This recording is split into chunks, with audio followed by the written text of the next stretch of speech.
রমজান এলেই বন্ধুদের সাথে ইফতার করার জন্য অ্যাস্থেটিক প্লেস খুঁজি আমরা। সেরকমই একটা ইউনিক প্লেসের সন্ধান দিব আজকে আপনাদেরকে।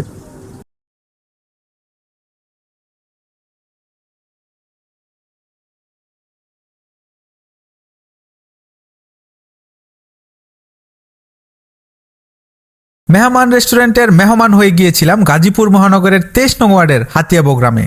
বিখ্যাত চতরবাজার থেকে বনখুরিয়া রোডের পুলিশ ফাঁড়ির পাশেই নতুন রূপে যাত্রা শুরু করেছে মেহমান। নান্দনিক আর্কিটেক্ট মেহমানকে একটা আলাদা গ্রামীণ ভাইব দেয়। ছন আর টিনের কম্বিনেশন, মাটির চুলায় রান্না, প্রতিটা কর্নার অপূর্ব এক রুচিবোধের পরিচয় বহন করে। আগের দিনে গ্রামের বাড়িতে বেড়াতে এলে খোয়ার থেকে মুরগি ধরে তারপরে রান্না করে খাওয়ানো হতো। সেই ধরনের একটা ফিল পাবেন এখানে, কারণ কৃত্রিমভাবে তৈরি করা হয়েছে মুরগির খোয়ার, যেখান থেকে আপনি হাঁস মুরগি ধরে তাদেরকে দিবেন, তারা রান্না করে গরম গরম পরিবেশন করবে।